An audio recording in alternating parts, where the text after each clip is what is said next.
Nos vamos a seguir consternando seguramente con las noticias, con las informaciones que lleguen desde Nepal y, cómo no, sorprendiéndonos por las imágenes, agradeciendo en algunos casos, ¿no? La esperanza de vida es tremenda, ¿no?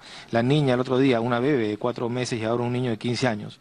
Pero también hay casos sumamente tristes, ¿no? y penosos. De hecho, los medios oficiales estiman 10.000 víctimas. Hasta ahora se han encontrado, casi 5.000, un poco más, de cuerpos. Y es que es un país muy pequeño. Nepal es casi como una ciudad, más chico que la región Loreto.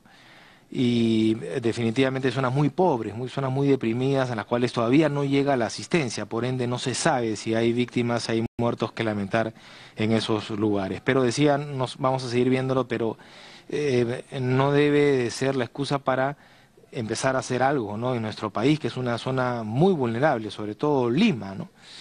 Yo creo que ya deberíamos de empezar a actuar. Hace unos días lo conversábamos con el arquitecto Sato. Ahora vamos a hablar de ese tema con Pedro Ferradas. Él es gerente del programa de gestión de riesgo y adaptación al cambio climático de soluciones prácticas, que por cierto tiene una oficina en Nepal, así que tiene información actualizada, tiene información detallada. Doctor Ferradas, bienvenido. Muy buenas tardes. Buenas tardes, mucho gusto.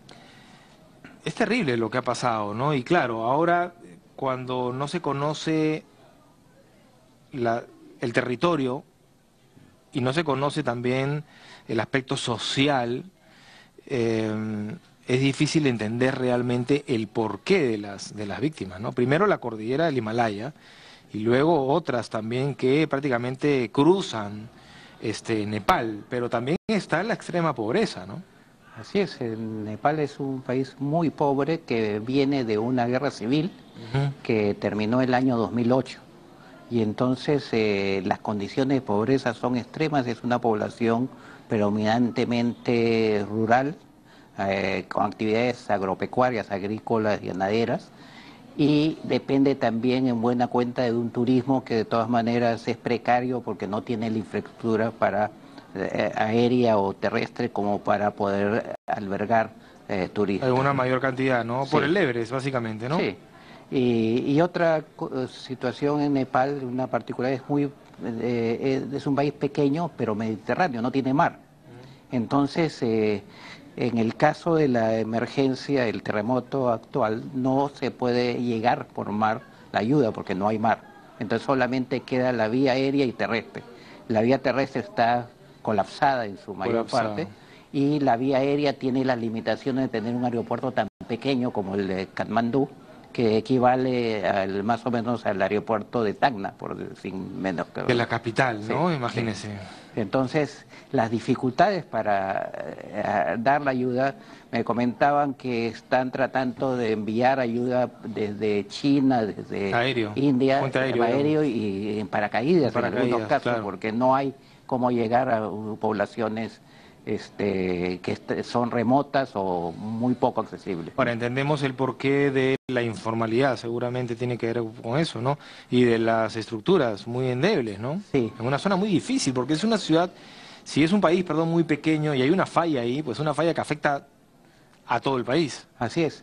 Eso hace que un sismo de una magnitud de 7.8 tenga esas características destructivas. Sienten todo el territorio, además. Sí, y no solamente afecta, digamos, la característica del sismo, sino también el grado de vulnerabilidad tremenda que existe Claro. en la población. Entre montañas, prácticamente. Así es, tanto por la ubicación como por el tipo de construcciones. Como es un país con clima muy frío, también las construcciones son de adobe, en buena parte, o con mucho uso de barro, y esto es presa fácil de un sismo, ¿no? Pero digamos, es un constante peligro. No habíamos escuchado, no sé cuándo fue el último sismo en Sí, Nepal, pero la zona digamos, recurrente. sí, el último sismo en Nepal de gran magnitud, pues de alguna manera similar, ocurrió en 1934, si mal no me equivoco, el 15 de enero. 80 años. Y digo el 15 de enero porque resulta algo también curioso, y es que en esa fecha se celebra algo así como el Día de la Reflexión de los Desastres, igual que en el caso de Perú por el 1970, el terremoto de entonces, ¿no? Ah, sí. El 31 de mayo. Entonces, en ese día de la reflexión sobre los desastres, lamentablemente en Nepal, lo que se hace es hablar mucho de los posibles muertos, de los posibles heridos, pero no se habla de qué tendríamos que hacer para reducir los riesgos ahí. Mucho de lo que se habla acá, ¿no? Cuando Sí, en realidad llegan las noticias de Haití, de Chile, cómo sería una tragedia, pero no se hace nada, ¿no? Me gustaría hablar de eso con usted más adelante, pero quería conversar sobre estas fotos, ¿no? Que estamos viendo, algunas de las fotografías que nos han acercado, y para que nos cuente también de, bueno, tienen ustedes una oficina en Nepal. sí. Bueno, de hecho la oficina ha sufrido daños, pero no, felizmente no tenemos en los trabajadores, en el equipo, personas heridas o fallecidas, pero sí entre sus familiares. Los Casi familiares. todo nepalino tiene uno, dos, tres familiares que han perdido la vida o están heridos, Qué terrible, ¿no? ¿no? Ahora, hay una zona, me imagino, en Katmandú que sí es material un poco más Concreto. concreto y sólido, ¿no? Sí, esto me lleva a pensar en algo que también ocurre en Lima. Yo estaba preocupado por se piensa mucho en normas y medidas para los edificios nuevos, pero no se toman medidas para los edificios más antiguos. Claro. No solamente los tugurios, los edificios coloniales, sino edificios que fueron construidos en los años 30 o 40 y que están en el centro de la ciudad y que de alguna manera han sido hacinados y Bueno, también tienen un deterioro importante y que deberían ser reforzados, correcto, a ¿no? las unidades escolares o las unidades vecinales, ¿no? Así es, Que albergan, bueno, mucha gente está ahí, ¿no? sí. Y esto tendría que hacerse un esfuerzo por reforzar, pero también en esos lugares donde hay mayor riesgo, debería trabajarse más en actividades de preparación y respuesta. Sí, bueno, los Simulacros, simulacros, ¿no? Que sí. son tan famosos. Pero antes de hablar del Perú, yo quería comentar estas fotografías, ¿no? Realmente, bueno, y videos. Yo imagino que esto es en una tarea de rescate, ¿no? En medio de la adversidad, pues algunos casos que hay que destacar. Y tenemos también un mapa para poder entender un poco, usted lo recordaba bien, ¿no? Viene una guerra civil hace muy poco, está entre India y China, pero es un país muy pobre, destaca por su agricultura, Nepal, pero bueno, y también por algo de turismo, ¿no? Ahí está precisamente, y la onda expansiva, ¿no? Para que se pueda entender, ha sido en el centro, ¿no? Sí, sí, de hecho, ahí se describe la zona Sacamos por que, favor, perdón, sacamos por favor los créditos para poder ver bien el mapa completo, ahí está.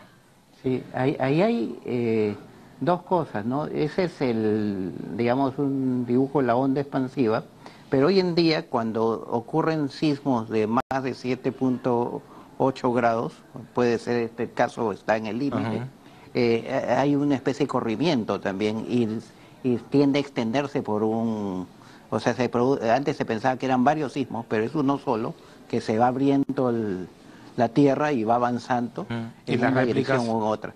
Y pareciera que eso ha sucedido sobre todo porque la información que tenemos también de afectación fuerte en India y en China, ujú, ¿no?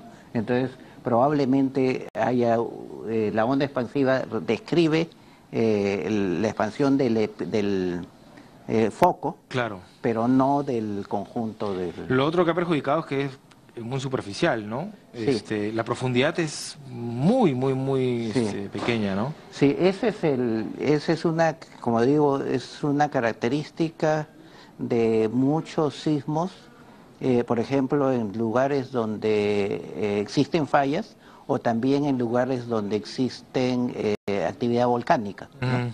Es curioso ver cómo todos los sismos que recordamos, incluso en el caso de Perú, el sismo de Huaraz. 70 fue 7.8 de Ujú. magnitud y causó casi 70.000 Así muertos. es. Pero después hemos tenido hasta sismos de 8 grados en Lima Que no se y, siente, el impacto no es igual. y no han causado sino 200, 300 víctimas, ¿no?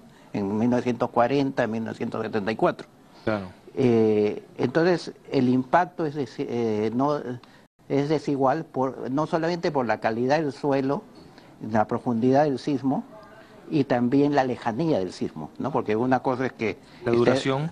Y la duración es un factor y también el tipo de ondas, que como Sí. ustedes A ver, señalaron. vertical, horizontal, Así es. ¿no? De acuerdo a eso, yo entiendo que las estructuras están diseñadas para un tipo Claro, es de curioso, movimiento, ¿no? el ejemplo más interesante es un terremoto que ocurrió en México hace ya 2 o 3 décadas, y en donde se cayeron todos los edificios, o no todos, pero se cayeron 3.000 edificios, Ajá. pero no se cayeron casas.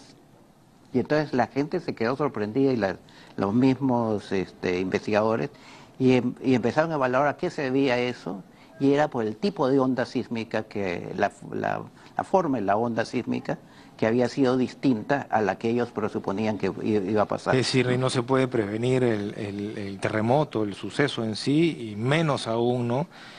Pero hay que estar de todas maneras prevenidos, ¿no? ¿Qué tareas se tienen que hacer, se deberían hacer en Lima, partiendo de Lima? Sí, hay cosas que se pueden hacer de manera más sencilla y rápida. Hay que Y, evaluar estructuras. claro, pero en principio el tema de la distribución del territorio, ¿no? Entonces hay terrenos que son de inferior calidad y que son, por lo tanto, pueden ser más afectados que otros. Las viviendas, las construcciones pueden ser más afectados que otros. Tenemos el caso de La Molina, el Lomo de Corvina en Villa El Salvador, algunas zonas de relleno, las zonas donde tenemos napa freática o agua superficial, Bueno, el como en terreno no algunas es zonas. firme, digamos, el Claro, terreno no es entonces firme. en esos terrenos la onda sísmica se reproduce, se genera un fenómeno que se llama licuación de suelos, ¿Ya? y eso hace que se hunda todo el peso, todo lo que está arriba, que tiene más peso se hunde, ¿no? Lo vimos en Pisco en algunas zonas, ¿no? Entonces esto puede ocurrir en esa zona. Entonces el poder tener un conocimiento adecuado del tipo de suelo es importante, y tratar de orientar para que la gente no ocupe el suelo de esa mala calidad, que en algunos casos todavía es posible orientar o reubicar, sobre todo a la población de reciente ocupación. Hay invasiones en zonas de pésima calidad de suelo y no reciben una orientación adecuada para que puedan ubicarse aún en el ámbito, pero en una zona más segura. Y aún tengan bases igual sólidas, Sí, igual no, ese terreno no claro, esos sirve. terrenos van a causar graves estragos. El otro tema es las construcciones, como usted bien dice.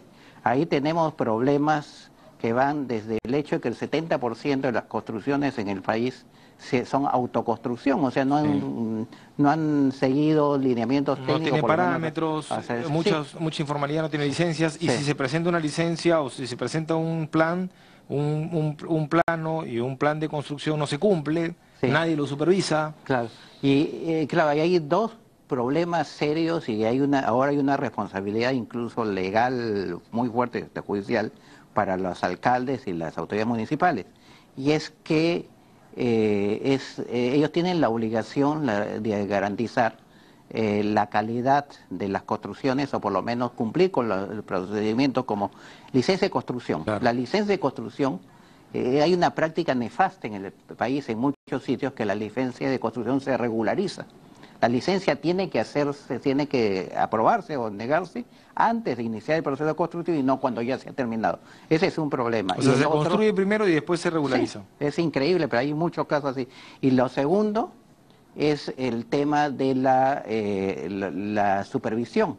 O sea, los Que se cumpla, arquitectos, ¿no? Que se ingenieros deben cumplan. hacer cumplir, deben verificar no solamente que los planos están bien, que las estructuras están bien diseñadas, sino ir al terreno y de alguna manera verificar que se están cumpliendo con los procedimientos. Y esto lamentablemente se hace muy poco. Y el otro problema que también creo que es muy importante tener en cuenta es la capacidad de respuesta de los gobiernos locales.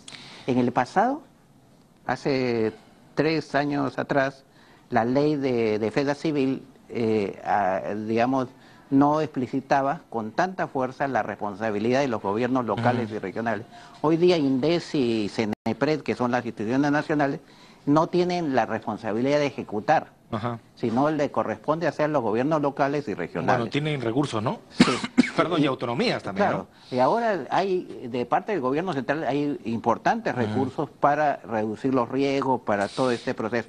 Sin embargo, hay temas que no se están tratando. Yo me imagino Lima, con un terremoto, que no voy a decir la magnitud de un terremoto digamos, de fuerte magnitud e intensidad, y entonces lo hemos visto, lo hemos experimentado en un simulacro nacional. Cada una de las instituciones tiene su plan para responder a la emergencia. Claro. Pero ¿qué ocurre? Sedapal, por ejemplo, dice, nosotros vamos a llevar el agua al lugar donde nos indiquen y podemos desplazar camiones y abastecer de agua a determinadas zonas.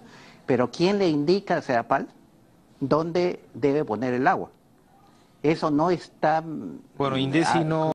acordado porque no hay un plan integrado. Ante la emergencia. Sí, entonces ahora, de acuerdo a la ley, es responsabilidad de la municipalidad, en este caso la municipalidad de Lima Metropolitana, debería convocar a todos los actores para hacer un plan integrado de respuesta a una emergencia. Ni el presidente de la República se entera, ¿no? Recordemos cuando el terremoto de Pisco, Alan García minimizaba el impacto, ¿no? Sí. de este fuerte sismo. Claro. Es decir, no hubo una comunicación entre el gobierno regional, ¿no? Autoridades locales y el gobierno central. Sí, y bueno, ese es el otro problema. Felizmente hay correcciones importantes acá en la época, en el año 2007, la línea de fibra óptica de Telefónica, que era la única que entonces, llegaba solamente de norte a sur, hasta Lima, y no de sur a norte, entonces se cortó ahí, ¿no? Entonces hubo un problema también. Hoy día ya está instalado todo el sistema. Deberían de contar con un teléfono satelital. Sí, ¿no? aparte de que es una cosa importante lo que ustedes señalan, todas las autoridades de gobierno regional y local, por lo menos provincial, deberían tener su teléfono satelital. Bueno, tantas cosas que se deben hacer, hay que partir de algo, creo que es imperativo, ¿no? Tiene que hacerse. Yo le agradezco que haya venido. Seguramente vamos a tener más espacio para conversar más adelante, y no solo por la ocurrencia de una tragedia como la de Nepal. Gracias, doctor Ferradas, muy amable. Pedro Ferradas, gerente del programa de gestión de riesgo y adaptación al cambio climático de Soluciones Prácticas. Nos ha ganado el tiempo. Muchas gracias por estar ahí.